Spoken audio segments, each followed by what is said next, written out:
वर्षा, तेरा फोन बज रहा है। जी मैं आई।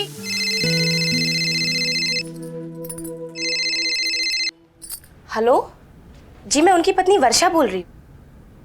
क्या? लेकिन वो तो आज ही अबू धाबी के लिए। शायद कोई गलतफहमी हुई है। नहीं नहीं नहीं, मैं किसी को नहीं बताऊंगी। मैं आ रही हूँ। जी जी मैं अभी आती हूँ।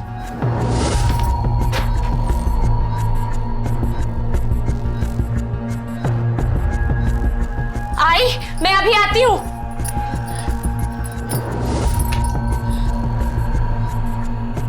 वर्षा, रिक्शा रिक्शा रिक्शा रिक्शा, वहां से चलो।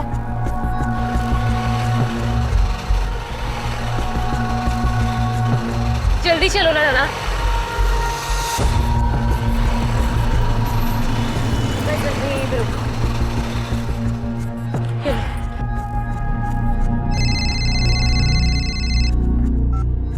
हेलो, कौन सा फ्लोर है?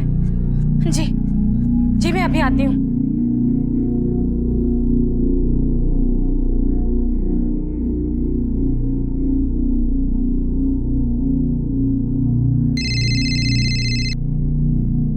हेलो, मैं 3rd फ्लोर पर आ गई हूँ।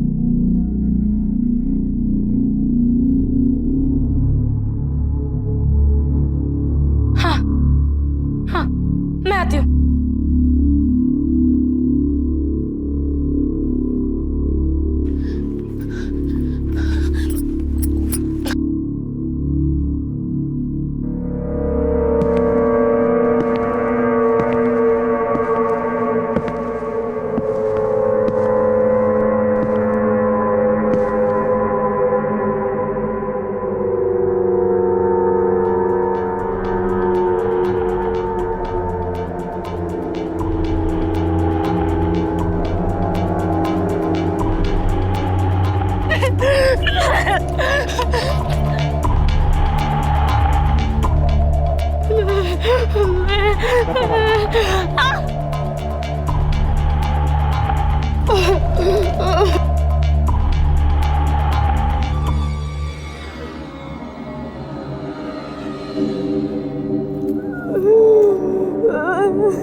This number can't be reached right now.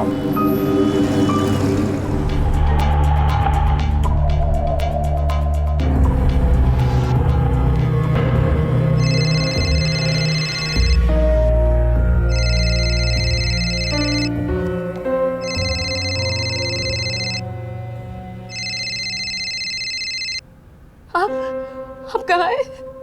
आप ठीक तो है ना? कुछ हुआ तो नहीं है ना आपको?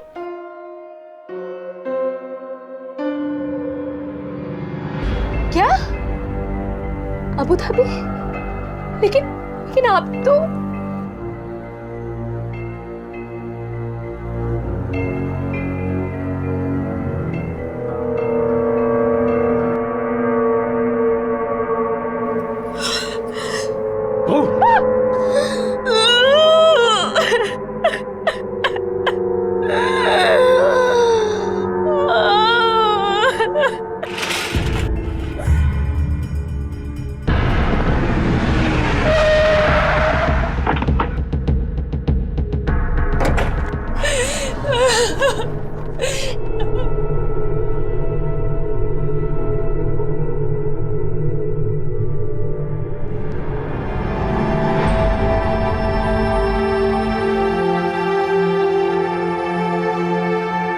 एक फोन कॉल, क्या महज एक फोन कॉल किसी की जिंदगी उजाड़ सकता है? मुंबई में रहने वाली वर्षा के साथ कुछ ऐसा ही हुआ।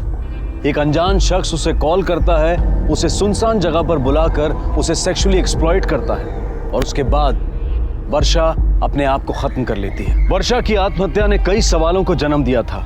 आखिर क्या हुआ था वर्षा के साथ? उसे फोन कॉल करने वाला वो शख्स आखिर था कौन? और ऐसी क्या वजह थी कि वर्षा इतना बड़ा कदम उठाने पर मजबूर हो गई? ऐसे कई सारे सवालिया निशान खड़े हुए थे जिनका जवाब अब पुलिस को ढूंढना था। सर,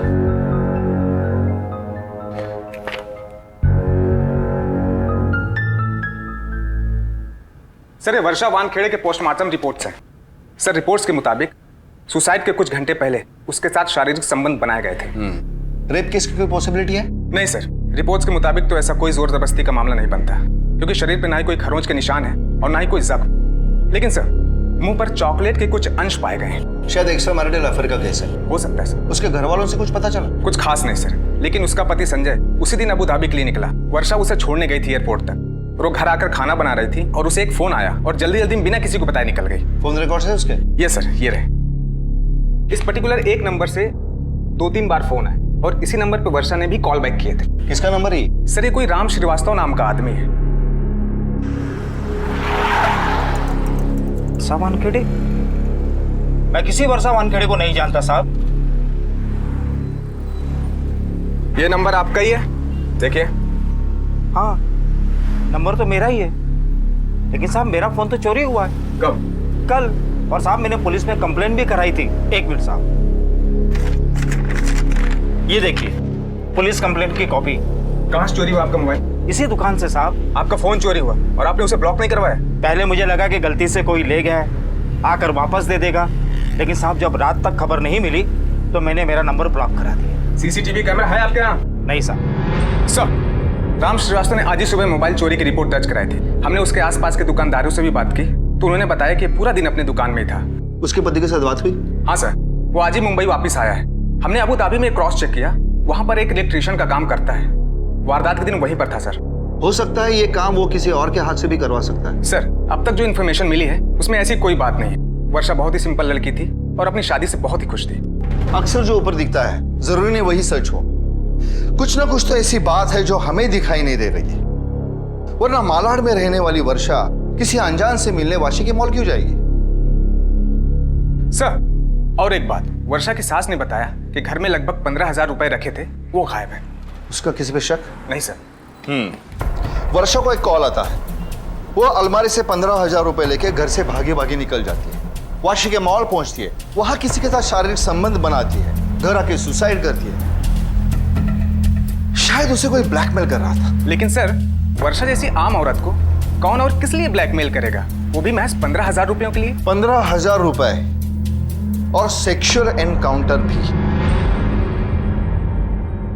हर केस में कहीं ना कहीं 3 में से एक डब्ल्यू जरूर होता है, wealth, woman and wine.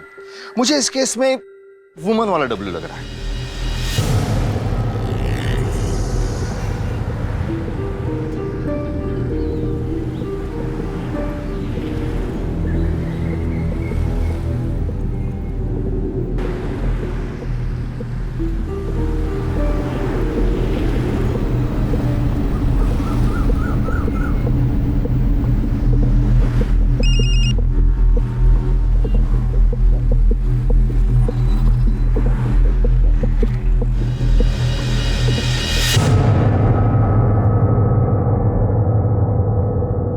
Time से पहुंच गए थे ना बेटा? जी माँ जी। बहू तुम रुकी तो थी ना फ्लाइट के जाने तक?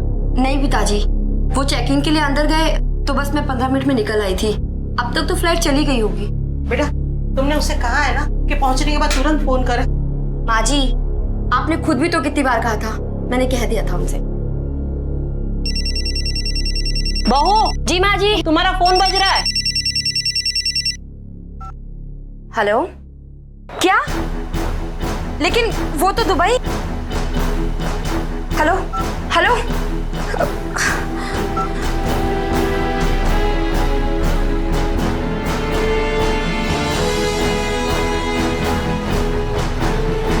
रिक्शा।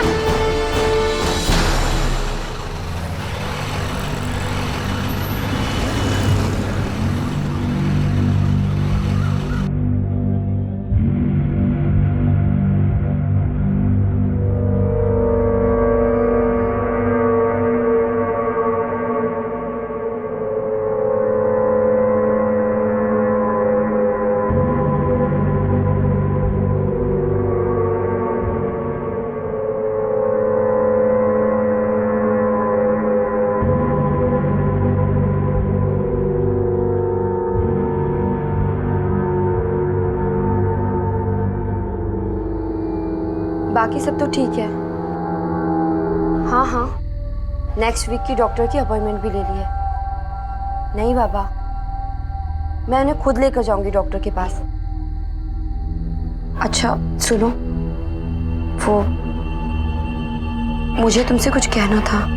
वो तुम जिस दिन दुबई के लिए निकले थे उस दिन मुझे एक कॉल आई थी।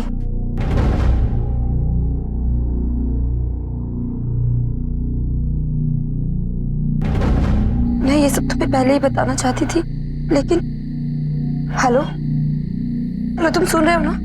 हेलो,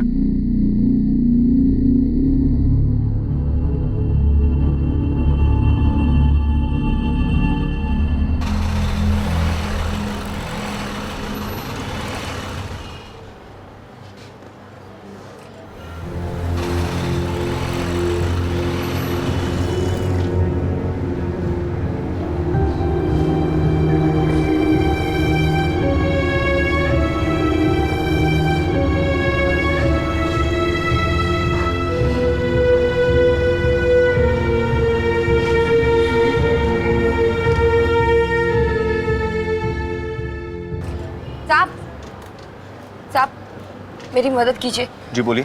साहब मुझे एक कंप्लेन लिखानी। माइक की कंप्लेंट लिखवा लो। साहब मुझ पे रेप हुआ है।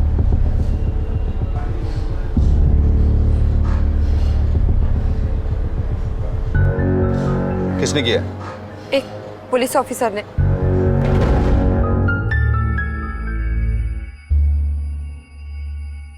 आपका नाम? नेहा, मिसेस नेहा मिश्रा। अब शांति से और बेझिझक बताइए क्या हुआ है आपके साथ। साहब कल मेरे पति दुबई के लिए निकल गए। वो वहाँ एक होटल में कुक हैं। मैं कल सुबह उन्हें एयरपोर्ट छोड़कर आई और घर आई। उसके बाद बहू जी, माँ जी, तुम्हारा फोन बज रहा है। हेलो मैं इंस्पेक्टर गावड़े बोल रहा हूँ, बैंड्रा पुलिस स्टेशन से। जी कहिए। आपके पति अभिनव मिश्रा को ड्रग स्मगलिंग के आरोप में अरेस्ट किया गया है। क्या? लेकिन वो तो दुबई। वो दुबई में नहीं, मुंबई में है। और अगर आप उन्हें बचाना चाहती हैं तो फौरन बैंड्रा पुलिस स्टेशन पहुंचिए। लेकिन और हाँ, आते वक्त अपने पास थोड़ा कैश रखिएगा। बिल वगैरह की फॉर्मेलिटीज के लिए काम आ सकता है। देखिए देखिए, सवाल जवाब का टाइम नहीं है। आप जल्दी निकलिए और इस बारे में किसी से भी कुछ मत कहिएगा, मामला उलझ सकता है। हेलो हेलो,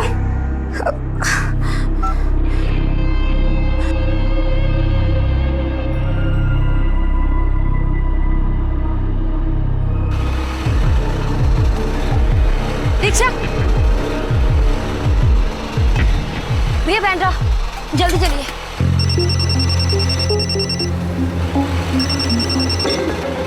हेलो, हाँ हाँ मैं आ रही हूँ सर। किसी को कुछ बताया तो नहीं ना आपने? नहीं सर, मैंने किसी को कुछ नहीं बताया।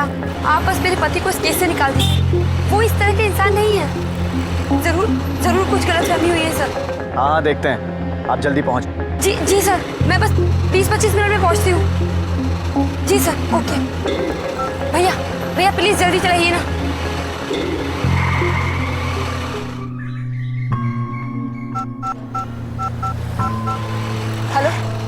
हेलो साहब मैं पहुंच गई बैंड्रा पुलिस स्टेशन। कहाँ है साहब? अरे 20-25 मिनट बोला था आपने, अभी टाइम क्या हो रहा है? सॉरी साहब, वो रास्ते में थोड़ा ट्रैफिक लगा। सॉरी से क्या होता है, अभी जाने दो, बहुत लेट हो गया। नहीं साहब ऐसा मत बोलिए। आप जहाँ बोलेंगे मैं वहाँ होंगी साहब। ये रोना धोना बंद करो और वाशी आओ। वाशी में कहाँ बोला था आपको?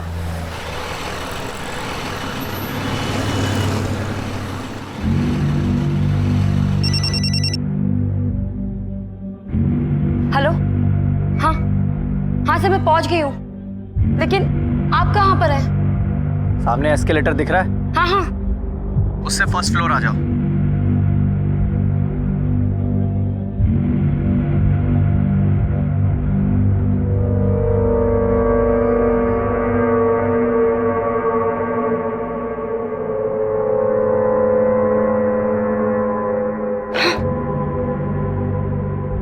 रहिए, मैंने आपको फोन किया था। साहब ये 25,000 अभी बस इतने ही थे मेरे पास।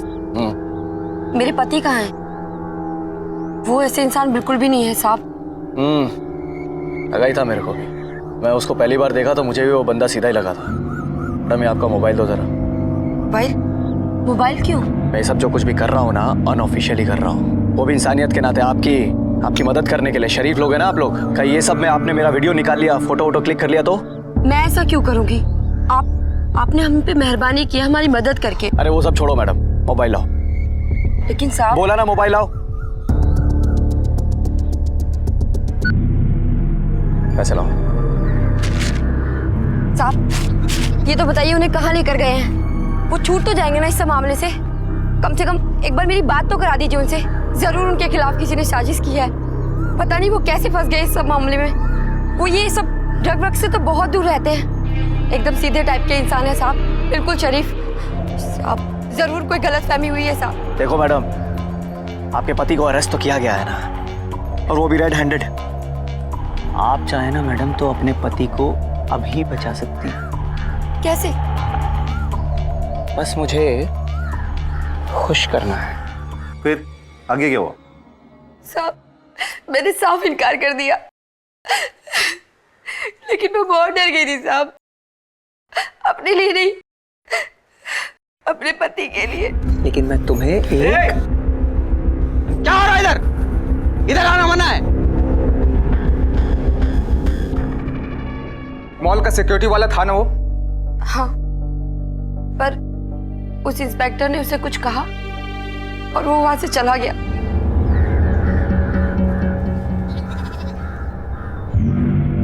क्या बात हुई थी उन दोनों में? साहब मुझे सुनाई नहीं दिया। आपको जोर से चिल्लाना चाहिए था वहां पे। साहब मेरी मजबूरी समझिए। उस वक्त बात मुझे नहीं, मेरे पति को बचाने की थी। अभी तक सोच रहे हो तुम? हैं? देखो मेरे पास ना ज्यादा वक्त नहीं है। जो भी तय करना है ना जल्दी करो। सुनो, तुम्हें अपना पति ज्यादा प्यारा है या... बोलो। और मैंने तुमसे कहा ना, एक बार, बस एक बार, यहाँ जो कुछ भी होगा तुम्हारे और मेरे बीच में होगा। किसी को कानो कान कोई खबर नहीं होगी। और तुम्हारे पति को बचाने का यही एक आखिरी मौका है तुम्हारे पास। और अगर तुम ना कहना चाहती हो तो ना सही। सुना? ठीक है, तुम्हारी बात मान लेते हैं। लेकिन अगर तुम्हारा पति दुबई पुलिस की हिरासत में गया ना तो जिंदगी भर उसकी शक्ल नहीं देख पाओगे। सोच लो।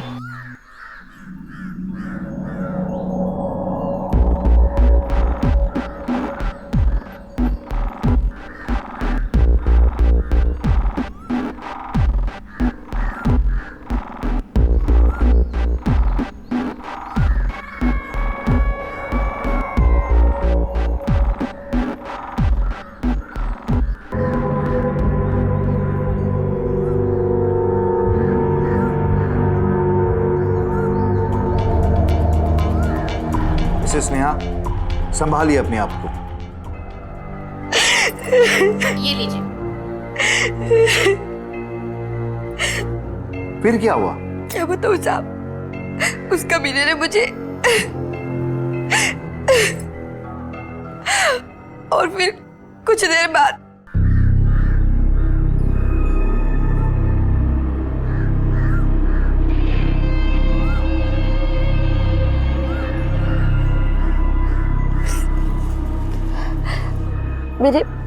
मेरे पति कब तक रिहा हो जाएंगे?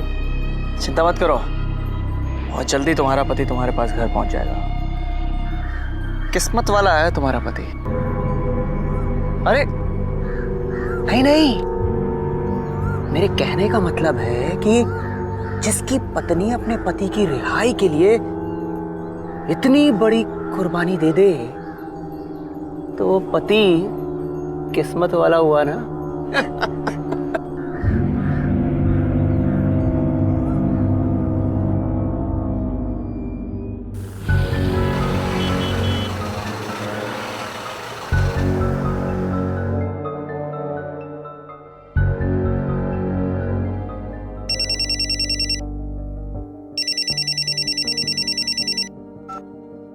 हेलो। अभिनव का कॉल देखकर मुझे लगा कि वो मुझे कहेंगे कि पुलिस ने उन्हें छोड़ दिया है, लेकिन उन्होंने कुछ और ही कहा। क्या कहा? उन्होंने कहा कि वो दुबई पहुंच गए हैं और उनकी कंपनी का एक आदमी उन्हें पिक करने भी आया हुआ है। वो अपनी जर्नी के बारे में बताने लगे। तब मेरी समझ में आया कि उस इंस्पेक्टर गावड़े ने मेरा फायदा उठाया है और मैं सबसे बड़ी बेवकूफ बन गई थी।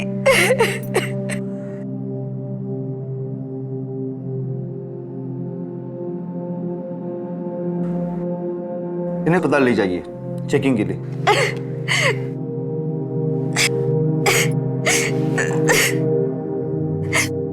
मिसेस नेहा, वो जो पुलिस वाला था उसके कितने स्टार्स? मतलब ये PSI नाइक है, इनके कंधे पे 2 स्टार हैं और मेरे कंधे पे 3। वो पुलिस वाले के कंधे पे कितने स्टार्स हैं?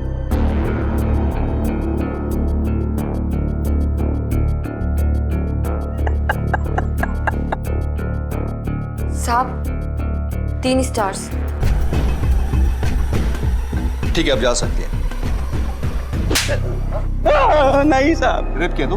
नहीं साहब। फिर तेरा दोस्त नहीं किया? वो इंस्पेक्टर तेरा दोस्त है ना? नहीं साहब। झूठ बोलता है? मैं उनसे जानता ही नहीं हूँ साहब। तू नहीं जानता? फिर तेरे से निकला क्यों?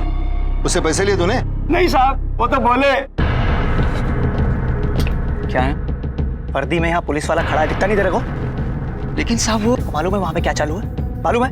नहीं साहब। एक ड्रग रैकेट का इन्वेस्टिगेशन चल रहा है। बहुत खुफिया इन्वेस्टिगेशन है, किसी को बताना मत। पुलिस वाला था साहब और कुछ नशेबाजी का लफड़ा है बोला, इसलिए मैं डर गया था साहब।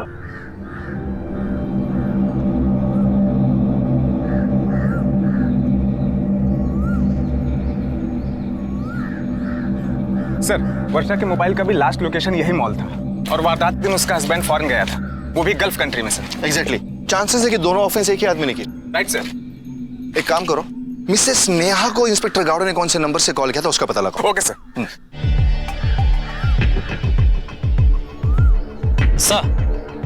सर फिंगरप्रिंट्स के बहुत सारे सैंपल मिले हैं सर, लेकिन सर आइडेंटिफाई करना थोड़ा मुश्किल है। और सर स्पर्म के कुछ ट्रेसेस मिले हैं। इसे तुरंत लैब भिजवा दो। Okay, thank you sir. सुनो ने, इधर आ। सुनो ने, तुम मॉल में ही रहना। अगर किसी पर भी जरा भी शक हो तो सीधा उठवाना। Yes sir. हो सकता है कि वो वर्दी में आए। अलर्ट रहना। नाइक, वाशी पुलिस से बात कर, इस एरिया की पेट्रोलिंग बढ़ाने को बोल। अगर वर्षा के केस का यही मुजरिम है तो हो सकता है इस जगह पे और भी हादसे हो। ओके। कौन था ये इंस्पेक्टर गावड़े जो झूठ बोलकर मासूम औरतों को सेक्सुअली एक्सप्लॉइट कर रहा था? शुरुआती जांच के बाद पुलिस को लगभग यकीन हो चुका था कि वर्षा वानखेड़े और नेहा मिश्रा के केस में मुजरिम एक ही शख्स है। अक्सर बलात्कार जैसे दर्दनाक हादसे का सामना करने के बाद औरतें उस अन्याय के खिलाफ आवाज नहीं उठाती, चुपचाप उस घुटन को सहती रहती हैं। लोग क्या कहेंगे, समाज क्या कहेगा, क्या मेरा परिवार मुझे स्वीकार करेगा, ये सारे सवाल उनके सामने खड़े हो जाते हैं। और यही वजह है कि औरतें आगे आकर अपने ऊपर हुए अन्याय के बारे में आवाज नहीं उठाती हैं और वो गुनहगार सीना तान कर समाज में घूमता रहता है अपने अगले शिकार की तलाश में।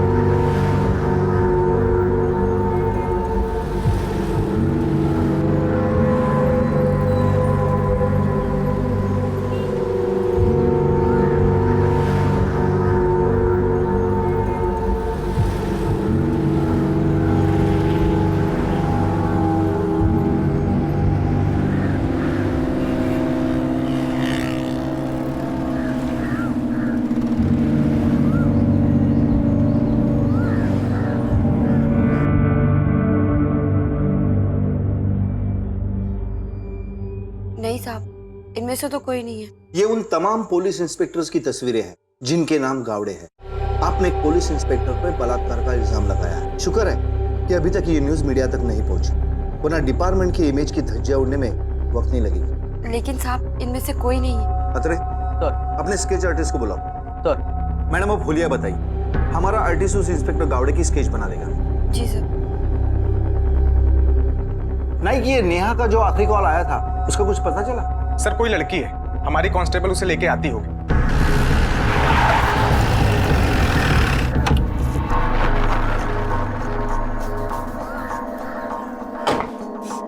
सर ये क्या बोल रहे हो आप? मुझे कुछ नहीं पता। मैं तो एक छोटे से पार्लर में काम करती हूँ। मोबाइल दो अपना। जी मोबाइल नहीं यूज करती क्या? जी सर करती हूँ, लेकिन अभी नहीं है। अभी नहीं मतलब क्या? सर गुम हो गया वो। सर चोरी हो गई। गुम हुआ या चोरी हुआ? सर चोरी हुआ है, मार्केट से। पुलिस कंप्लेंट की? नहीं सर, वैसे भी मैंने सेकेंड हैंड लिया था 2000 में। सोचा 2000 के फोन के लिए कहा पुलिस के चक्कर में पड़ूं। Any clue Naik? नहीं सर, मोबाइल चोरी हुआ है, कुछ पता नहीं, वही कहानी। No problem. ये जो भी कोई है इसका क्राइम करने का तरीका एक जैसा है और ये हमारे लिए अच्छी बात है।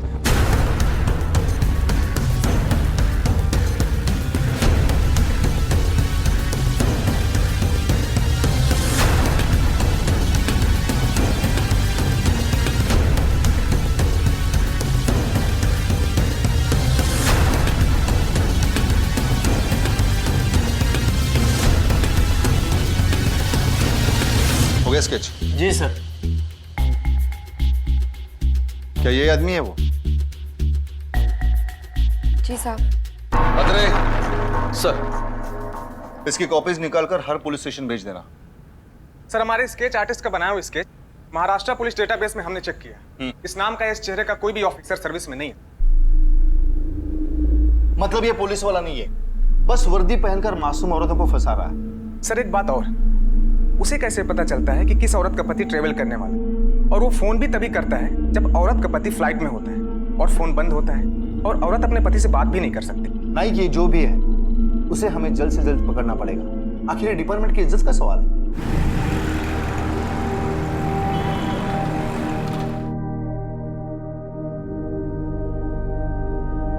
ये मेरा सामान माँ जी। अभिनव ने हमें सब कुछ बता दिया। जरा से भी शर्म नहीं आई ना तुम्हें ये सब करते हुए? लेकिन माँ जी। चुप, एकदम चुप। एक तो मिट्टी चाट कर आई है, ऊपर से पुलिस में जाकर घर की इज्जत बाहर उछल कर आई है। देख नेहा, आज से तेरा हमसे या हमारे परिवार से कोई वास्ता नहीं रहा। अभिनव तुझे डिवोर्स पेपर पहुंचा देगा। चल निकल। माँ जी मेरी बात सुनिए। माँ जी मेरी बात सुनिए। मेरी कोई गलती नहीं है माँ जी। माँ जी मैं कहाँ जाऊंगी माँ जी? कहाँ जाऊंगी माँ जी? माँ जी मुझे मत निकालिए। माँ जी मेरी बात सुनिए। माँ जी मेरी बात तो सुनिए। माँ जी सुनिए। माँ जी दरवाजा खोलिए। माँ जी दरवाजा खोलिए। साहब मैंने सच बोलकर बहुत बड़ी गलती कर दी है। मुझे यहाँ आना ही नहीं चाहिए था आप लोगों के पास। ऐसा मत कहिए नेहा जी, आपने बहुत हिम्मत का काम किया है।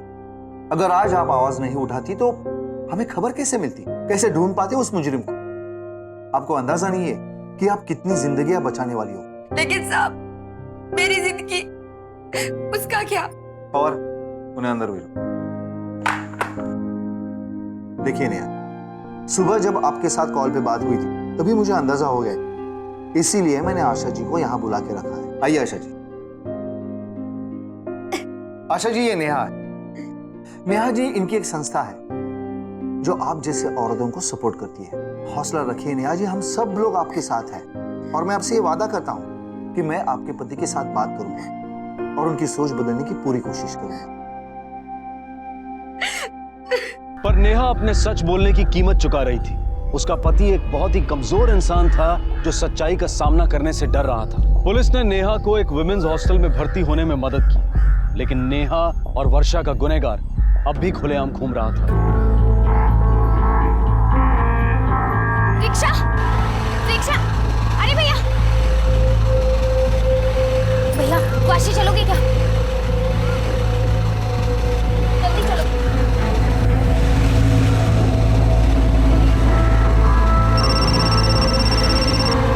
हेलो, हाँ मैं निकल चुकी हूँ, जल्दी से पहुंच रही हूँ। हाँ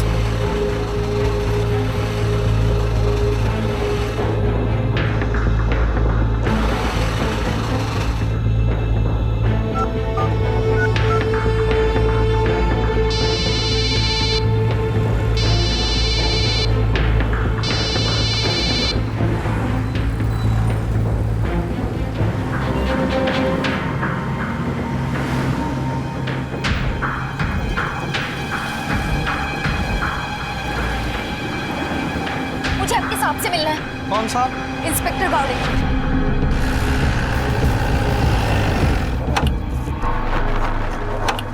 आपकी किस्मत अच्छी थी इसलिए बच गई, वरना पता नहीं क्या हो जाता। थैंक यू साहब, मुझे समझ नहीं आ रहा कि मैं कैसे आपका। अभी आप घर जाइए और अगर उसका दोबारा कॉल आता है तो हमें तुरंत कॉल करें। ये मेरा कार्ड है। लेकिन मेरे पति। हमने लंच साथ क्रॉस चेक किया है, आपके प्रति फ्लाइट बोर्ड कर चुके हैं। साहब, अगर आज आप नहीं होते तो मैं तो बर्बाद हो जाती। साहब मुझे समझ नहीं। मिसेस मिनल संभालिए अपने आप को और आगे से ध्यान रहे, किसी भी अजनबी के कहने पर भरोसा मत कीजिएगा। अगर कोई ऐसा कॉल आता है तो अपने घर वाले नहीं तो अपने दोस्तों को इन्फॉर्म कीजिए पहले। आप इन्हें घर छोड़े। मिसेस मिनल, आप रहती कहाँ? मलाड। नाइक लगता है बहुत ही शातिर इंसान है। सर एक बात तो कंफर्म है कि इन तीनों केसेस के पीछे एक ही आदमी है और वही मुजरिम है। तीनों के तीनों विक्टिम वेस्टर्न सबब से और तीनों के पति आउट ऑफ इंडिया जा रहे थे। भले अलग अलग जगह पे जा रहे थे लेकिन गल्फ में ही जा रहे थे। नाइक आमतौर पे क्या होता है कि यहाँ से कॉन्ट्रैक्ट लेबर गल्फ भेजने वाली कुछ प्लेसमेंट एजेंसीज होती है। खबर निकालो, इन तीनों को यहाँ से गल्फ भेजने वाली प्लेसमेंट एजेंसी कौन सी है? Yes sir. हाँ, पता बताओ।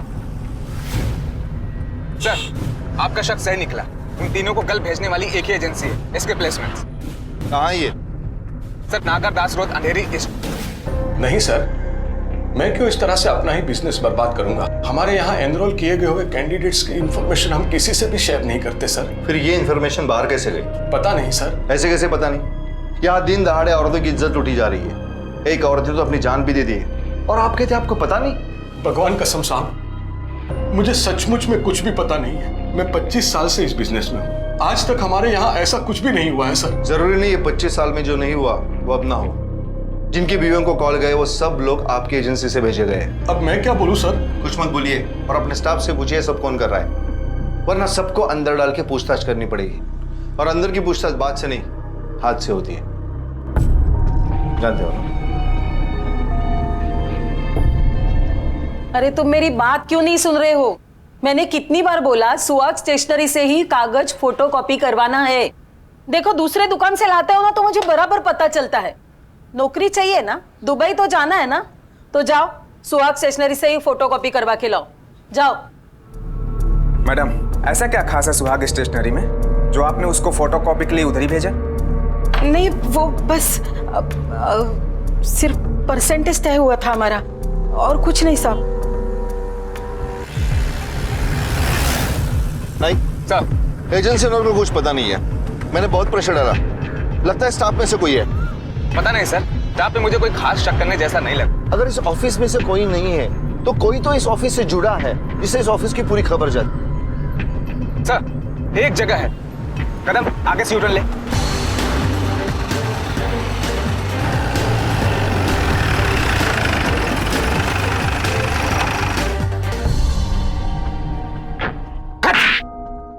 जल्दी बोल। बताता हूँ साहब, बताता हूँ, मारिए मत साहब। बता साहब मैं वो इसकी एक्स्ट्रा कॉपी करके एक आदमी को भेजता हूँ। नाम क्या उसका? सदाशिव। ये आदमी है? हाँ साहब यही है वो। रिसेंटली कब कॉपी दिया था उसको? अभी 3 दिन पहले दिया साहब, बल्कि 5 लोगों का कॉपी भी दिया साहब मैंने। नंबर बोल उसका। नंबर है साहब। अतरे पता करो ये नंबर कौन से एड्रेस पर रजिस्टर है। सर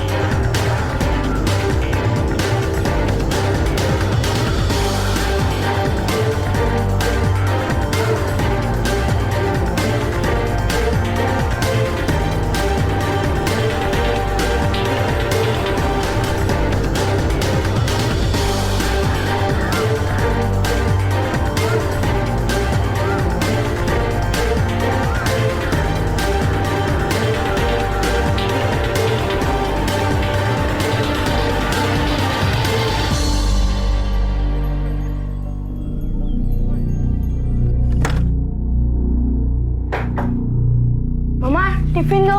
लाई 2 मिनट। चिंटू स्कूल जा रहा है? हाँ। ये पैसे रख, जो खाना है स्कूल में वो खा। आप भी ना, आपके लाड़ में ये बिगड़ते ही जा रहा है। जा बेटा, कल आज मैं नहीं करूंगा तो और कौन करेगा? चल तू जा रहे।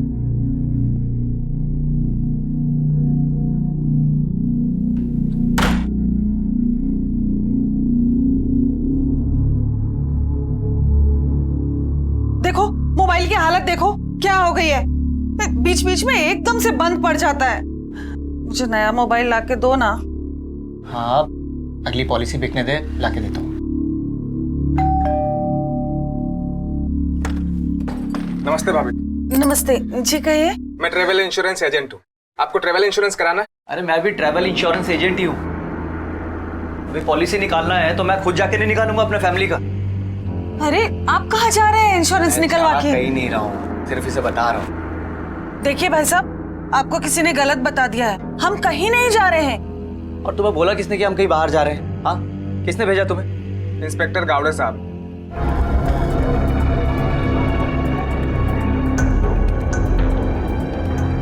गावड़े साहब को तो जानते होगे आप।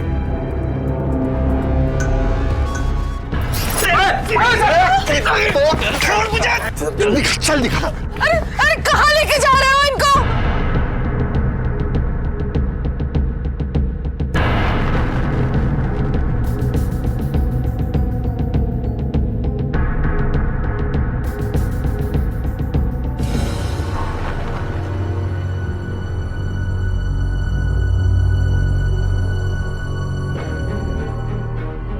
पहचानो इसे।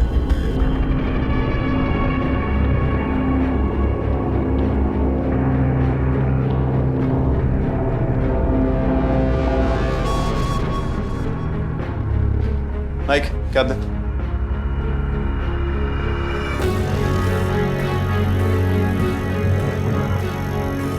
पहचानो इसे।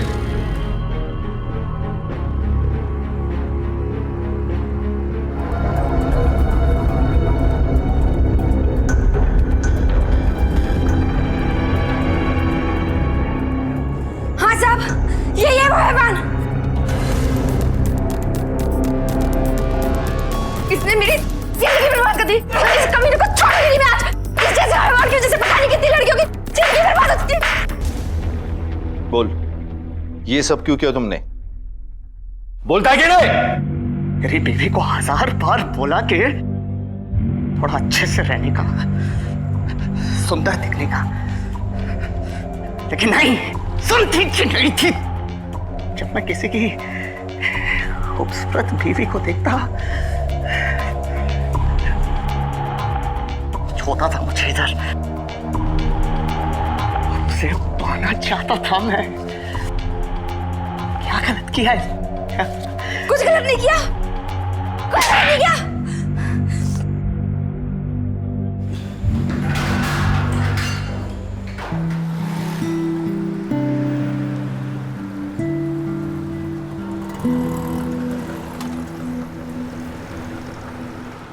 राजीव, जॉन है, एक बार ट्राई तो करो, अगर मैनेज कर सको तो। बच्चों के लिए ये बहुत इंपॉर्टेंट है। मतलब मेरा रीजन इंपॉर्टेंट नहीं है? बच्चों का फैंसी ड्रेस कंपटीशन अटेंड करने के लिए मैं इतना बड़ा बिजनेस मीटिंग छोड़ दूं जिससे लाखों का फायदा हो सकता है? बात करें जी, कुछ भी बोलती हो तुम। पापा हम रेडी हो गए। मेरा बेटा लोग रेडी हो गया है। तुम दोनों तो सचमुच के चूहे बिल्ली लग रहे हो। सुनो, स्टेज पे बिल्कुल नर्वस नहीं होना, एकदम कॉन्फिडेंस, ठीक है सब कुछ। और एक काम करना, मम्मी से बोल के ना तुम दोनों का एक फोटो भिजवा देना मुझे। पापा आप हमारे साथ स्कूल नहीं आ रहे हो? सॉरी बेटा, एक बिजनेस मीटिंग में जाना है, अर्जेंट है इसलिए नहीं आ पाऊंगा, लेकिन अगली बार पक्का, ठीक है? प्रॉमिस। टेक केयर बेटा, बाय।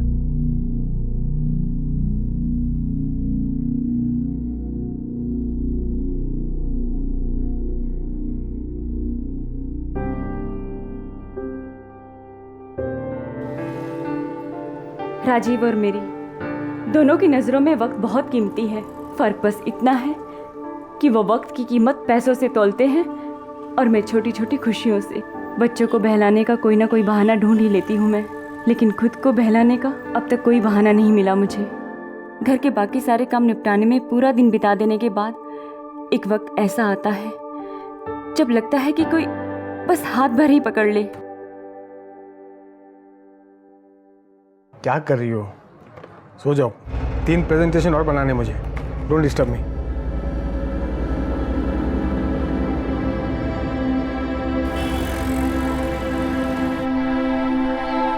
अभी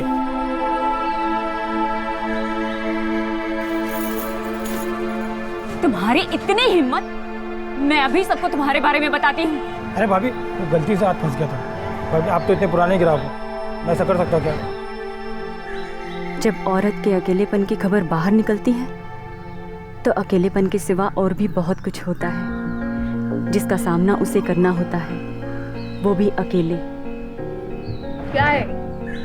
चलो। अकेली औरत समाज में मर्दों के लिए लॉटरी के उस सस्ते टिकट की तरह होती है जिसके ना निकलने का किसी को कोई नुकसान नहीं होता, लेकिन जो निकल जाए तो बस मजे ही मजे। इसलिए हर कोई अपनी किस्मत आजमाना चाहता है।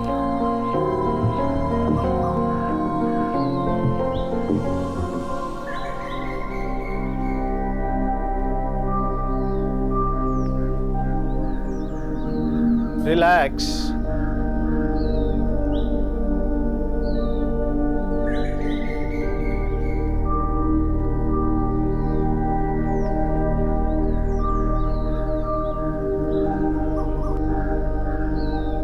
हाथों को सीधा रखिए,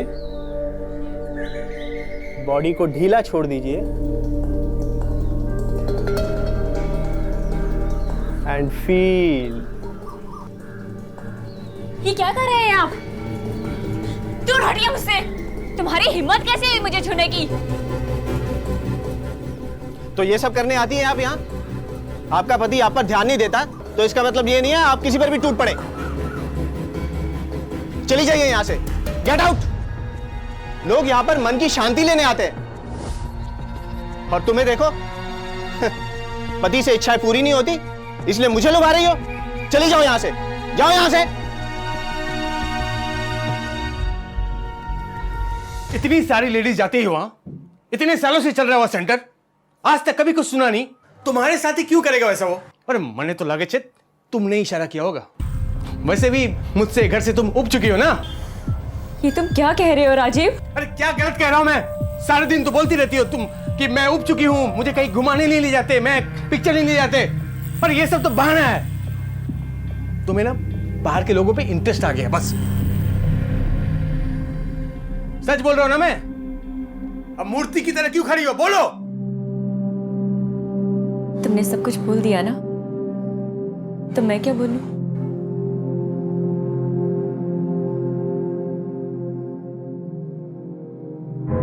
इस बात में कोई शक नहीं है कि आज के इस आधुनिक युग में महिलाओं और पुरुषों को बराबर की नजर से देखा जाने लगा है। लेकिन यह बात भी उतनी ही सच है कि महिलाओं के प्रति मर्दों की सोच में बदलाव की काफी गुंजाइश अब भी बाकी है। आज एक पुरुष को अपने ऑफिस में अपनी महिला बॉस का आदेश मानने में उतनी परेशानी नहीं होती, लेकिन अपने घर में अपनी बीवी को अपने बराबर का दर्जा देना अब भी उसे गवारा नहीं है। क्या जल्पा का अपने पति राजीव से अपने लिए और अपने परिवार के लिए समय मांगना गलत था, या राजीव की आगे बढ़ने की महत्वाकांक्षा गलत थी? ये वो सवाल थे जिनका जवाब जल्द से जल्द ढूंढा जाना बहुत जरूरी था। इस पति पत्नी के रिश्ते में एक ऐसा लावा उबल रहा था जो शायद कभी भी फट सकता था।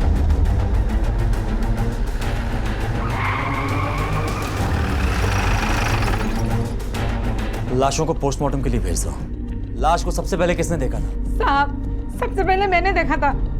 जब मैं अंदर आई तो देखा है, फिर मैंने पास वाले मेहता जी को जाके सब कुछ बताई साहब। जी मैं हसमुख मेहता और ये मेरा बेटा प्रवीण, ये यहाँ पर बच्चों को ट्यूशन्स देता है। जब सवेरे कमला ने मुझे बताया तो मैंने सबसे पहले इनके पति राजीव भाई को फ़ोन किया और फिर बाद में आपको। इनके पति कहाँ हैं? वो अभी सूरत गए हैं बिजनेस के सिलसिले में। मैंने फ़ोन किया तो वहाँ से निकल गए, बस यहाँ पहुँचते ही होंगे।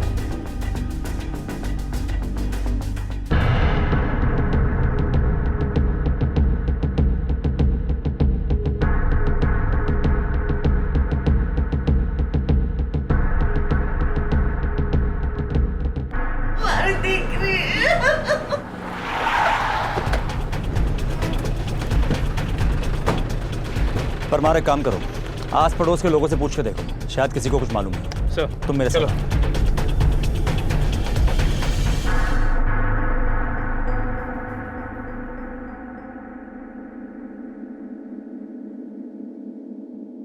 सूरत के लिए निकलते वक्त एक छोटा सा झगड़ा हुआ था हमारा, लेकिन ऐसी भी कोई बड़ी बात नहीं हुई थी कि इतना बड़ा कदम उठा बैठे। पता नहीं ऐसा क्यों किया उसने। अरे छोकरे अड़े पर साथ ले गई। सर बहुत अच्छी औरत थी, मैं तो बहुत रिस्पेक्ट करता था उनकी। क्या आप भी राजीव के साथ सूरत गए? इसके बारे में आपको पता कब चला? दूसरे दिन सुबह मेहता साहब का फोन आया था, सुनकर यकीन नहीं हुआ मुझे तो। मेरी जलवा बहुत अच्छी थी, संस्कारी थी, पढ़ी लिखी थी। क्या राजीव ने उसे संभाला हो? संभाला होता मतलब? राजीव हमेशा काम में बिजी रहते थे। जलपा के लिए उनके पास जरा भी टाइम नहीं था। मेरी बेटी जलपा बहुत अकेली थी साहब। और कोई खास बात, जैसे उन दोनों के बीच कोई बड़ा झगड़ा या बाहर कुछ हुआ हो? हाँ, यहाँ पे एक योगा सेंटर है, जलपा भी वहाँ पे आती थी। अरे थोड़ा दिवस पहला। सर मैं सच कह रहा हूँ, मैंने कुछ नहीं किया सर, मैं सच कह रहा हूँ सर, प्लीज। तूने कुछ नहीं किया तो बाकी लोग तेरे और जलपा के झगड़े के बारे में झूठ बोल रहे हैं? हाँ सर, उस दिन के बाद मेरा कोई कांटेक्ट नहीं हुआ उससे। उसी शाम उसके पति ने मेरी कंप्लेंट कर दी थी और मैं वहां से निकाल दिया गया था सर। मैं सच कह रहा हूँ सर, मैंने कुछ नहीं किया सर। ठीक है, लेकिन जब तक ये केस सॉल्व नहीं होता तुम शहर छोड़ के बाहर नहीं जाओगे। ठीक है सर। पहली नजर में देखने पर यह पूरा मामला आत्महत्या का लगा था। पुलिस को लग रहा था कि शायद राजीव के साथ हुए झगड़े या किसी बाहरी व्यक्ति की किसी बात या घटना से दुखी होकर जलपा ने पहले अपने बच्चों को मार दिया और फिर खुदकुशी कर ली। पुलिस अब तक इस केस को एक आत्महत्या का केस मानकर अपनी तहकीकात कर रही थी, लेकिन पोस्टमार्टम रिपोर्ट ने सबकी सोच और इस केस की पूरी दिशा को बदल कर रख दिया। क्या ये क्या कह रहे हैं सर आप? जलपा ने सुसाइड नहीं किया, उसका खून हुआ है? जलपा जी की पोस्टमार्टम रिपोर्ट आ गई है और रिपोर्ट के मुताबिक सबसे पहले जलपा जी को उन्हीं के दुपट्टे से गला घोट के मारा गया और बाद में उसी दुपट्टे का फंदा बना के उन्हें पंखे से लटका दिया गया ताकि ये सुसाइड लगे, मर्डर नहीं। और दुख की बात यह है कि आपके बच्चों को भी किसी और ने मारा है, जलपा ने नहीं। हाँ, ये बताना थोड़ा मुश्किल है कि जलपा जी के मरने से पहले मारा या जलपा जी के मरने के बाद। इसीलिए मैं आप दोनों से जानना चाहता हूँ कि आपको किसी पे शक है? किसी ने आप लोगों को धमकी दी हो? कोई आपसी रंजिश? नहीं इंस्पेक्टर साहब, ऐसा तो कोई नहीं है। देखिए, जलपा जी के रूम से उनके फोन के अलावा और कुछ भी मिसिंग नहीं है, सब कुछ वैसा ही है। इससे एक बात तो साफ हो जाती है कि ये लूट के मतलब से किया हुआ कत्ल नहीं है, ये एक सोची समझी साजिश है। It's a cold blooded murder. इसीलिए मैं चाहता हूं कि आप लोग सोचें, कुछ भी ऐसी बात आपको याद आए, किसी पे शक हो तो हमें तुरंत इन्फॉर्म करिएगा। सर, हाँ, सभी के कॉल रिकॉर्ड चेक किए। राजू और नट्टू मर्डर के समय सूरत में थे। सर, जलपा के कॉल रिकॉर्ड्स में एक ऐसा प्रीपेड नंबर है जिससे वो लगभग हर रोज लंबी समय तक बात किया करती थी, कभी कभी रात भर भी। सर, ये नंबर 6 महीने पहले एक्टिवेट हुआ है और अजीब बात यह है कि यह नंबर जलपा के नाम पर ही रजिस्टर्ड है। सर, इशू होने के बाद से लेकर जलपा के मर्डर तक यह नंबर जलपा के एरिया में एक्टिव है। और सर, जलपा के मर्डर के बाद जैसे जलपा का नंबर स्विच ऑफ हुआ, यह नंबर भी स्विच ऑफ हो गया। यानी कि जो भी ये नंबर इस्तेमाल कर रहा था वो जलपा का कोई बहुत करीबी था जिसे जलपा ने खुद ये नंबर लेके दिया और कत्ल के वक्त वो जलपा के आसपास ही था। इसका एक ही मतलब निकलता है परमार, या तो इसी आदमी ने जलपा को मारा है या फिर ये जलपा की मौत के बारे में बहुत कुछ जानता है। एक काम करो, जलपा की माँ और राजीव दोनों को बुलाओ। सर,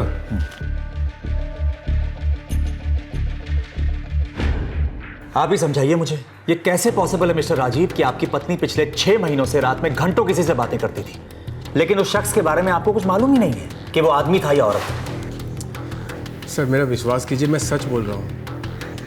देखिए, महीने में आधे से ज़्यादा दिन तो मैं टूर पर रहता था और ये भी मेरे लिए शॉकिंग बात है कि जलपा की इतनी बातें किसी के साथ होती थी। मतलब मैं समझ में नहीं आ रहा मुझे।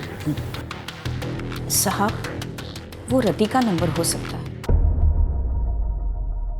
रति? रति कौन है? जलपा की सहेली थी। 6 महीने पहले ही वो दोनों एक दूसरे की सहेलियां बनी थी। उसकी वजह से जलपा भी खुश रहने लगी थी। जब भी राजीव टूर पे जाते थे, जल्पा अपने दोनों बच्चों को मेरे पास छोड़ती थी और वो दोनों सहेलियां कभी घूमने या तो कभी पिक्चर देखने जाती थी। ये रति करती क्या है और रहती कहाँ है? जी ये तो मुझे नहीं पता और ना ही मैंने कभी उसे देखा है। हाँ, जल्पा ने ही ये नाम बताया था। वो कभी हमारे घर पर भी नहीं आई। जल्पा ही उसे मिलने बाहर जाती थी। और आपने भी रति को कभी नहीं देखा?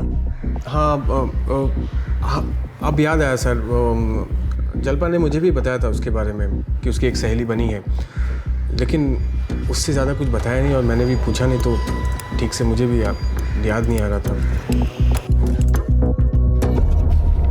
ये प्रीपेड नंबर 6 महीने पहले इशू करवाया गया था और कमाल की बात यह है कि रति भी जल्पा की लाइफ में 6 महीने पहले ही आई थी। परमार जरा पता लगाओ कि इस नंबर से जल्पा से जो बात करता था वो रति ही थी या जल्पा ने यह नंबर किसी और को दिया था? सर, જ્યાં સુધી મને યાદ છે, જલ્પા की कोई सहेली को आते जाते देखा नहीं मैंने। जल्पा जी के बच्चों को तुम ही ट्यूशन देते थे ना? जी। अच्छा, उनके घर में कभी किसी रति नाम की औरत को देखा है या उसका जिक्र हुआ हो तुम्हारे सामने? नो सर, ऐसा तो कोई मुझे याद नहीं। देखिए मैम, इस केस को सॉल्व करने के लिए रति का मिलना बहुत ज़रूरी है, लेकिन सिर्फ नाम बता देने से उसे ढूंढना बहुत ही मुश्किल हो जाएगा हमारे लिए। इसीलिए मैं चाहता हूं कि आप एक बार फिर सोचें, कोई ऐसा मौका, कोई ऐसा वाकया शायद आपको याद आ जाए जहां आपने इस लड़की की शक्ल देखी हो। हाँ, याद आया। 15 मार्च के दिन जल्पा काफी परेशान थी। वो किसी के साथ फोन पर बात कर रही थी और रो भी रही थी।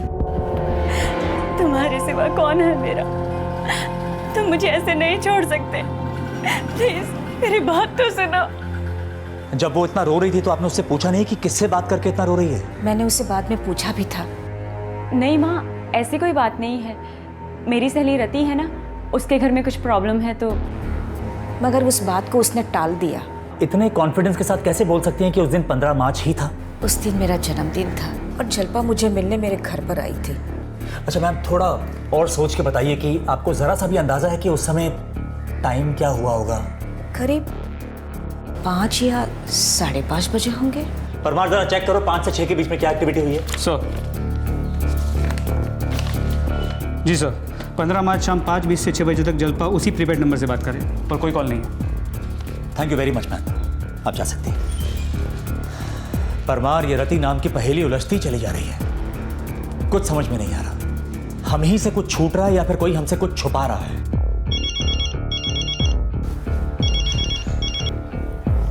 हेलो, हाँ बोलो। नाम क्या है रेस्टोरेंट का? हाँ ओके सर, मोबाइल कंपनी से क्लू मिला। जल्पा को अपने उस प्रीपेड नंबर पर एक प्रमोशनल एक्टिविटी में कैंडल लाइट डिनर के कपल पासेस मिले और उसने वो कलेक्ट भी किया।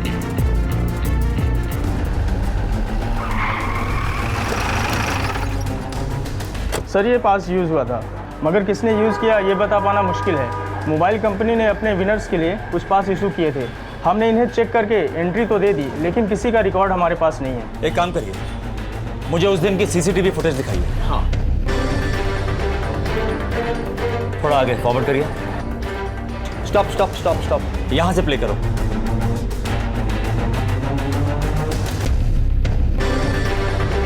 थोड़ा आगे फॉरवर्ड करिए।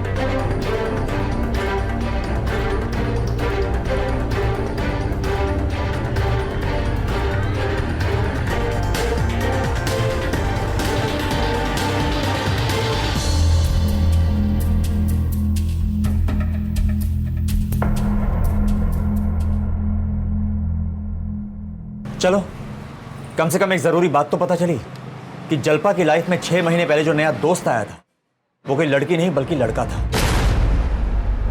ओके ठीक है सर, डिनर वाली रात की उस मोबाइल नंबर की लोकेशन मिल गई। जल्पा के नंबर की लोकेशन और उस नंबर की लोकेशन सेम है, यही रेस्टोरेंट है। अब सब समझ में आ रहा है परमार।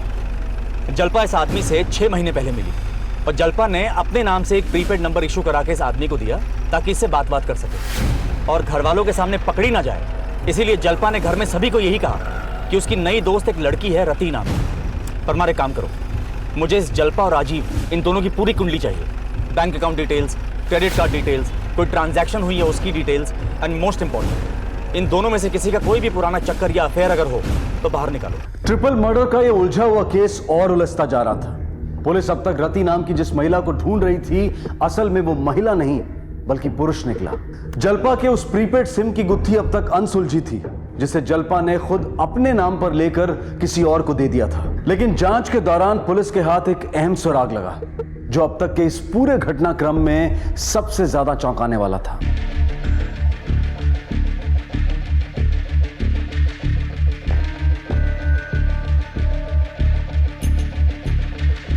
सर, अरे बताइए तो, मुझे क्यों लेके जा रहे हैं आप लोग? सब बताऊंगा, जल्दी। ऐसा आखिर हुआ क्या है सर? सब बताऊंगा, सब क्या हुआ? चलो। सर, ये आखिर बताइए तो सही, हमने किया क्या है? मेरी बीवी बच्चों का कत्ल हुआ। ड्रामा नहीं मत कर मेरे सामने। ड्रामा बंद कर और चुपचाप कबूल कर कि तूने अपनी पत्नी और दोनों मासूम बच्चों को मार दिया। क्या कह रहे हैं सर आप? किस बिना पे कह रहे हैं सब? अब किस बिना पर? मैं दिखाता हूं किस बिना पर। किस बिना पर?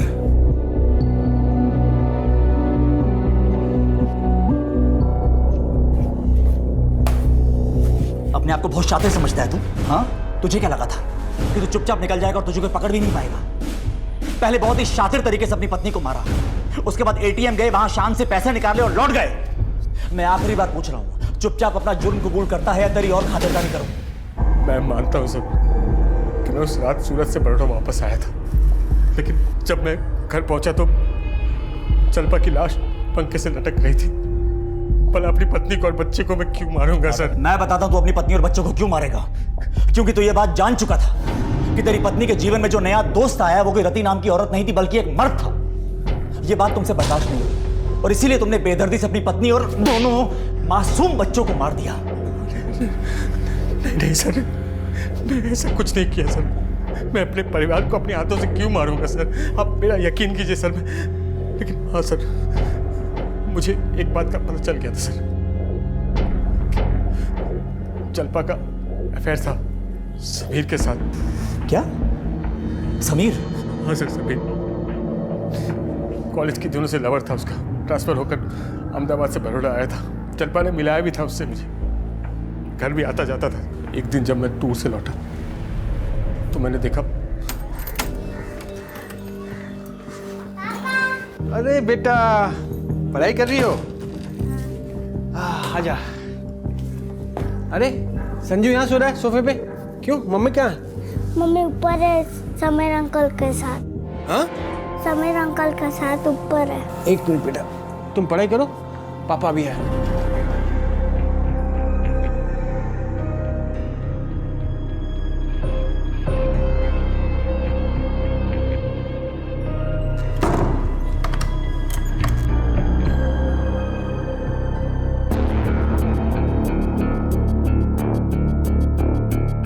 I love you, John.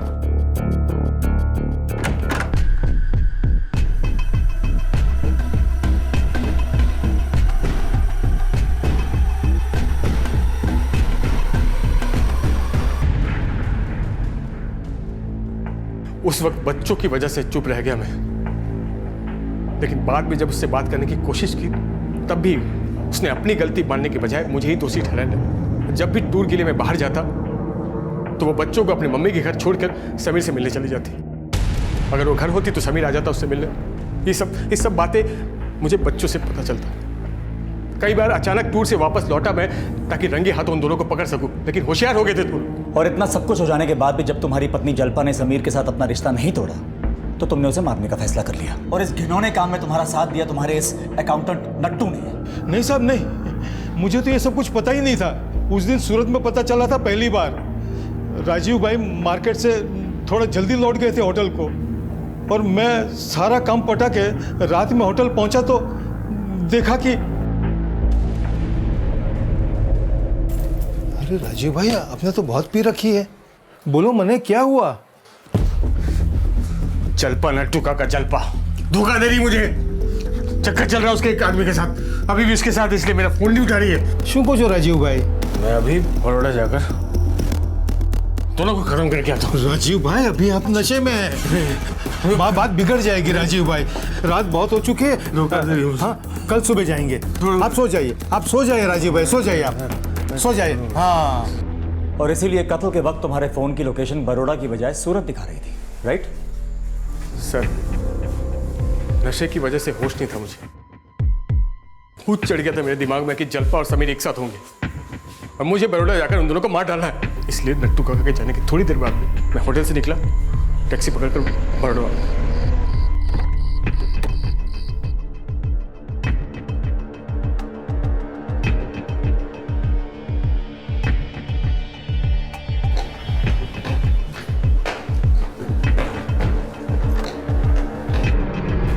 नशे की धुत में जलपा को मारने का फैसला करके आया था, लेकिन जलपा की लाश सामने देखने के बाद मेरे होश नशा दोनों उड़ गए सर। मुझे कुछ समझ भी नहीं आया, मैं वहां से भागा सूरत आ गया। मेरी बात का यकीन कीजिए सर, मैं अपने परिवार को क्यों मारूंगा सर? आखिर मैं अपने बच्चों को क्यों मारूंगा सर? मुझे लगता है राजीव कहानी बना रहा है। हो सकता है, फिर भी इस कहानी को क्रॉस चेक करना बहुत जरूरी है। ये मत बोलो कि जलपा के कत्ल के वक्त उसके प्रीपेड नंबर की लोकेशन उसी के घर के पास मिली है, यानी कि जिस किसी के पास भी वो नंबर था वो या तो जलपा के साथ था या उसी के घर के आसपास कहीं मौजूद था। और अगर वो समीर है तो राजीव की यही बनाई हुई कहानी सच हो जाएगी कि तीनों के तीनों खून समीर ने किए हैं। लेकिन अभी इस पे हाथ डाला तो प्रॉब्लम हो जाएगी। परमार, एक काम करो, मुझे इस समीर की पूरी कुंडली चाहिए, इसके सारे के सारे रिकॉर्ड निकालो और मेरे पास रिपोर्ट लेके आओ। सर, ये समीर अहमदाबाद से मैरिड है, एक बच्चा है। समीर और जलपा का एफआईआर था कॉलेज में। सर, जलपा ने जो प्रीपेड नंबर लिया है वो समीर के लिए नहीं लिया। रेस्टोरेंट की रात समीर जलपा के साथ नहीं था, वो अपनी फैमिली के साथ अहमदाबाद में था। लेकिन सर, मर्डर की रात समीर की मोबाइल की लोकेशन जलपा के घर के पास ही थी।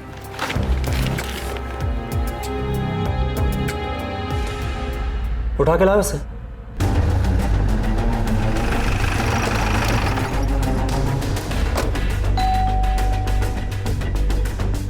जी जी बोलिए। समीर? हाँ मैं ही हूँ समीर। ले चलो इसे। कुछ तो सर कुछ तो बताइए सर, मैंने क्या है?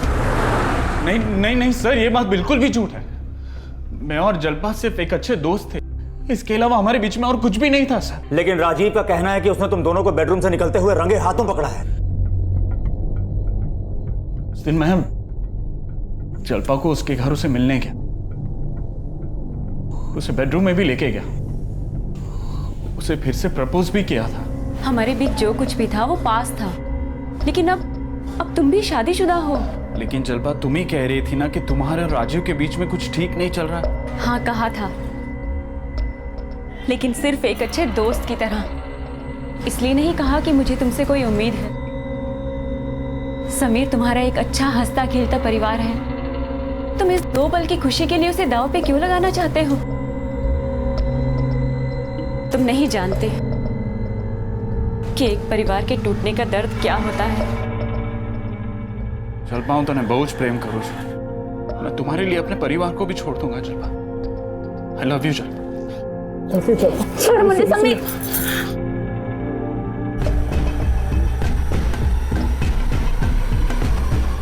अगर ऐसा है तो जिस वक्त जलपा का कत्ल हुआ उस समय तुम्हारे फोन की लोकेशन जलपा के घर की क्यों आ रही है? सर, मैं उस रात जलपा के घर गया था, लेकिन जलपा ने खुद उस रात मुझे कॉल किया था, लेकिन मैंने उसका कॉल मिस कर दिया। उसके आधे घंटे बाद जब मैंने अपना फोन देखा तो मैंने उसे कॉल बैक किया, लेकिन उसका फोन स्विच ऑफ आ रहा था। जलपा कभी भी मुझे इतनी रात को फोन नहीं करती। मुझे लगा वो डेफिनेटली कोई परेशानी में, इसलिए वो देखने के लिए मैं उसके घर गया था।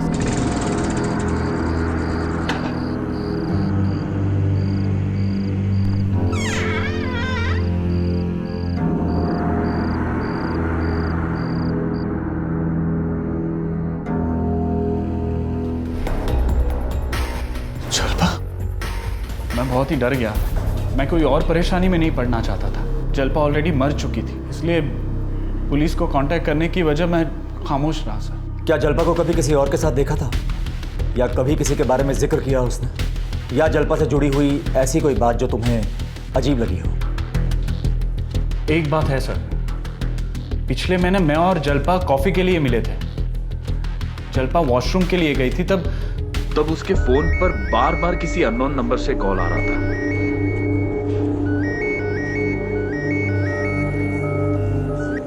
मैं जानती हूँ कि तुम्हारा अफेयर चल रहा है मेरे बॉयफ्रेंड के साथ। यू आंटी, अगर तुमने उसका पीछा नहीं छोड़ा ना तो I will destroy you. You understand? Hello, hello, किससे बात करनी है आपको? हेलो, क्या हुआ? किसी का फोन आया था? आई एम सॉरी, फोन बार बार बज रहा था तो मुझे लगा इंपॉर्टेंट होगा तो मैंने फोन उठा लिया। कोई छोकरी ना फोन आता, पता नहीं बहुत गुस्से में थी और कुछ अजीब अजीब बातें कर रही थी। बोल रही थी कि मैं जानती हूँ तुम्हारा अफेयर मेरे बॉयफ्रेंड के साथ है, उसका पीछा छोड़ दो। कौन आती है? जवादों ने कोई रॉन्ग नंबर होगा।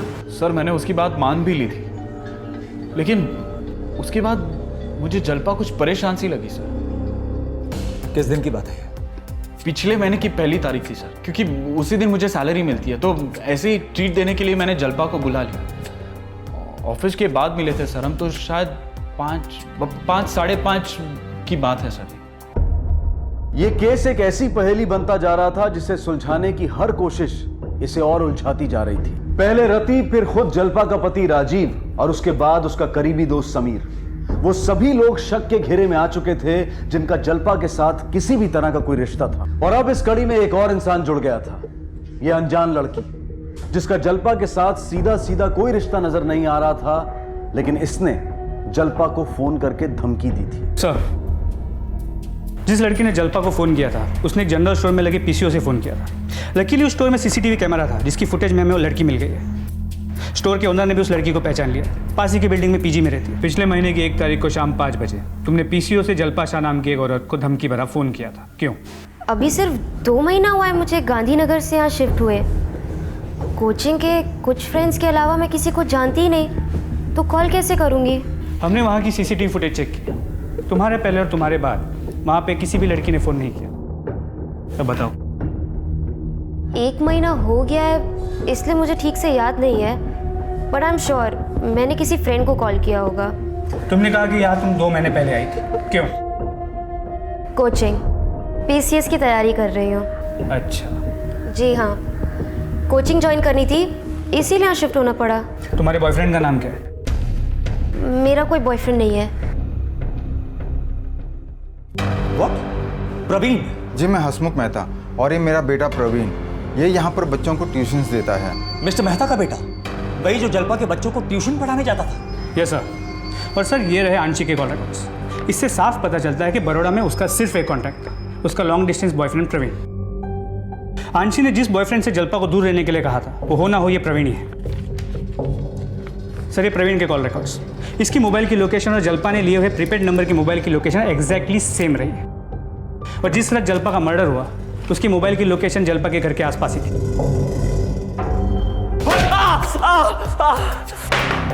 बोल। बताता हूँ सर, उनके बच्चों संजू और मिली को पढ़ाने जाता था उनके घर। किस चीज की कमी है हमारे पास राजीव? बड़ा घर है, गाड़ी है, फिर क्यों भागते रहते हो तुम दिन रात? मुझे और आगे जाना है, बिजनेस वर्ल्ड में अपना स्टेटस बनाना है, समझी?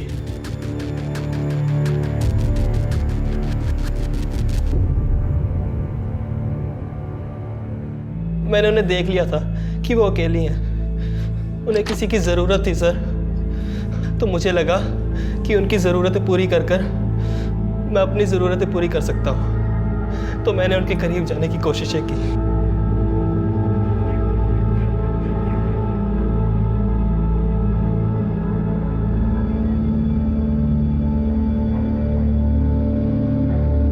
आपके पर्सनल मैटर में बोलने का हक तो नहीं है मुझे, पर आपसे एक बात कहना चाहता हूँ।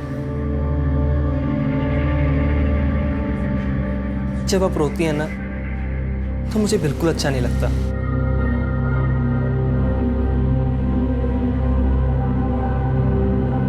क्यों? नहीं पता।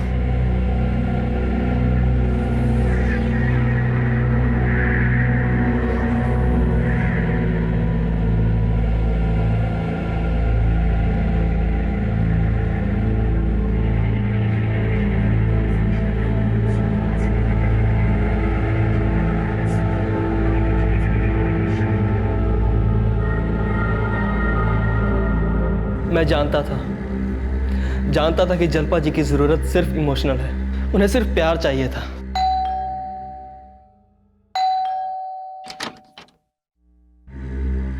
अरे प्रवीण, तुम आज तो मंडे है, आज तो तुम्हारा वीकली ऑफ होता है ना? जी जलपा जी, आज मैं बच्चों को पढ़ाने नहीं, आपसे मिलने आया था। कुछ काम था आपसे। आओ अंदर आओ।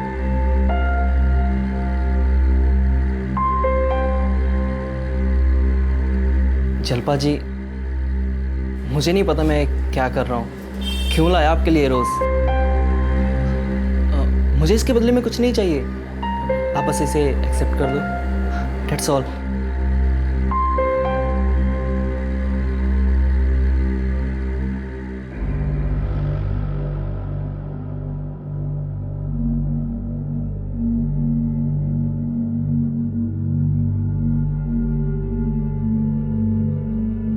और उस दिन से हमारे नए रिलेशन की शुरुआत हुई। 2 महीने हो गए थे हमारे रिश्ते को। अपने मन की हर एक बात शेयर करने लगी थी वो मुझसे। पहले तो बच्चों को पढ़ाने जाता था, तभी बात होती थी उससे। फिर हम दोनों ने फोन पर भी बात शुरू कर दी।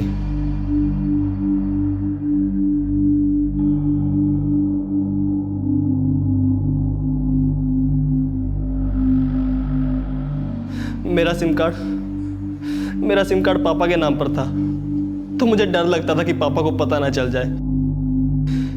इसलिए उन्होंने अपने नाम पर एक सिम इशू करवा कर दिया, ताकि हम बेझिझक होकर बातें कर सकें। और कुछ दिन बाद उनका बर्थडे भी था। वो और राजीव भाई दोनों डिनर के लिए बाहर जाने वाले थे। वो रेडी होकर उनका वेट कर रही थी, लेकिन हाँ राजीव, मैं रेडी हूँ। क्या तुम नहीं आ रहे हो? पर राजीव, आज हमारा बर्थडे छे। लेकिन राजीव भाई ने वही किया जो हमेशा करते थे, प्रोग्राम कैंसिल। वो 2 दिन के लिए सूरत निकल गए थे। जलपा जी बहुत रोई थी उस दिन।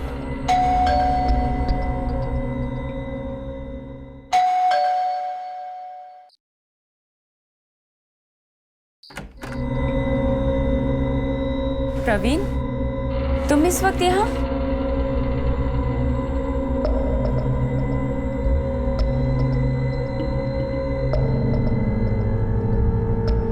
Happy birthday to you, happy birthday, happy birthday, happy birthday to you.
आज तुमने मुझे जिंदगी का सबसे अच्छा बर्थडे गिफ्ट दिया है। नहीं जलपा जी, गिफ्ट तो आपने मुझे दी। जलपा जी नहीं, सिर्फ जलपा। अब कोई गैप नहीं था हमारे बीच। हम दोनों की ज़रूरतें पूरी हो रही थी एक दूसरे से। बहुत खुश थे हम, साथ घूमने भी लगे थे। ये जो गुलछर्रे तुम दोनों उड़ा रहे थे, इसका पता अंशी को कैसे चला? अंशी? अंशी मेरी गर्लफ्रेंड है सर, गांधीनगर में रहती है। बहुत प्यार करते हैं हम एक दूसरे से। पढ़ाई फिनिश होने के बाद हम दोनों शादी करना चाहते थे।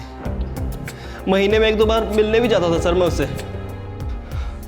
पर 2 महीने पहले जब वो यहाँ शिफ्ट हुई थी, उसे मुझ पर डाउट हो गया था सर। मेरी बात समझो, कैसे बात करूंगा मैं, क्लास में हूँ।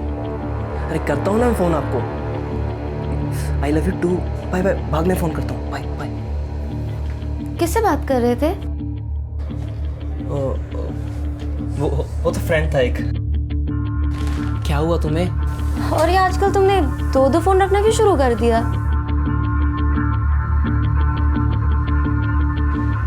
ऐसे ही उस दिन से अंशी को मुझ पर शक होने लगा था। फिर एक दिन अच्छा, आज पापा घर पे नहीं थे, है ना?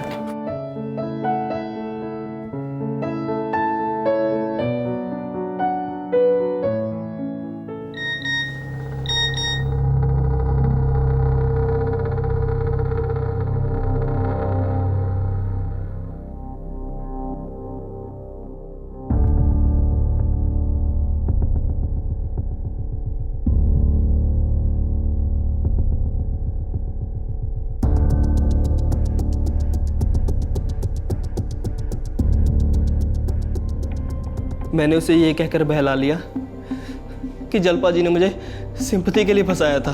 वो मुझसे सच्चा प्यार करती थी। उसने मुझे अल्टीमेटम दिया कि मैं ना जलपा जी से सारे रिश्ते तोड़ दूं। और सर, उसने जलपा जी को हम दोनों के बारे में भी बता दिया सर। तुम्हें मुझे अंशी के बारे में बताना चाहिए था ना। क्या क्या नहीं कहा उसने मुझे। तुम प्यार करते हो उसे? जलपा जी मत बताओ मुझे, मैं कुछ सुनना नहीं चाहती। तुम अपनी जिंदगी में जो करना चाहते हो करो, जिसके साथ रिश्ता रखना चाहते हो रखो, लेकिन तुम्हारी जिंदगी हमारी जिंदगी के बीच नहीं आनी चाहिए। मतलब अगर तुम अंशी से प्यार करते हो, उससे शादी करना चाहते हो तो करो, लेकिन तुम मुझे नहीं छोड़ोगे। तुम्हारा और मेरा रिश्ता वैसे ही चलेगा जैसे आज तक चलता आया है। मैंने बात करनी बंद कर दी, फोन उठाना बंद कर दिया, बच्चों को पढ़ाना भी बंद कर दिया था सर। मुझे लगा कि वो समझ आएगी कि मैंने उसे धोखा दिया। लेकिन एक रात उनका फोन आया और मैंने रिसीव कर लिया सर। मुझसे एक बार मिलने के लिए आ जाओ प्लीज, सिर्फ एक बार। इग्नोर कर रहे हो मुझसे दूर जाना चाहते हो, लेकिन मैं तुम्हें ऐसा करने नहीं दूंगी। ये सब तुम किसके लिए कर रहे हो? उस अंशी के लिए? मुझसे ज्यादा सुंदर है वो, तुम्हें मुझसे ज्यादा प्यार करती है। क्या है उसमें ऐसा? बात अंशी की नहीं है। अंशी मुझसे जितना प्यार करती है उससे ज्यादा प्यार उसे मैं करता हूँ। और थक चुका हूँ मैं आपसे, आपके इस रिश्ते से। अभी तो सिर्फ अंशी को पता चला है, अगर बाकी लोगों को पता चला तो? तुम मुझे इस तरह बीच रास्ते में छोड़ के नहीं जा सकते, वरना क्या? वरना मैं सबको बता दूंगी, तुम्हारे पापा को। मैं नहीं मारना चाहता था उनको, नहीं मारना चाहता था सर उनको। अगर राजीव ने अपनी पत्नी जलपा को उसकी जरूरतों को समझा होता तो जलपा को अपनी जरूरतों को पूरा करने के लिए प्रवीण का दामन नहीं थामना पड़ता। और अगर जलपा ने इस तरह से निराश होकर अपनी मर्यादा तोड़ने की बजाय राजीव को समझाने की और कोशिश की होती तो शायद राजीव समझ जाता और उनके बीच के रिश्ते सुधर जाते। बड़ा घर, बड़ी गाड़ी, ऐशो आराम की जिंदगी, इन्हें पाने की चाहत रखना और इन्हें पाने की कोशिश करना कुछ गलत नहीं है, लेकिन जीवन की छोटी छोटी खुशियों को, अपने परिवार और अपनों से मिलने वाले खुशनुमा पलों को खोकर इन्हें पाने का कोई अर्थ नहीं है। जो नहीं है उसे पाने के लिए जो हमारे पास है उसे खो देना ना तो समझदारी है और ना ही सही है। इसलिए प्यार और वक्त दीजिए अपने परिवार को, अपने आप को और इस जीवन को। आपसे फिर मुलाकात होगी अगले एपिसोड में एक और नए केस के साथ। तब तक अपना और अपने परिवार का ख्याल रखें और देखते रहें क्राइम पेट्रोल डायल 100। सबक एक को सीख हम सबको। जय हिंद। क्राइम पेट्रोल के और भी दिलचस्प कहानी देखने के लिए हमारे चैनल को सब्सक्राइब करें और बेल आइकॉन दबाना न भूलें।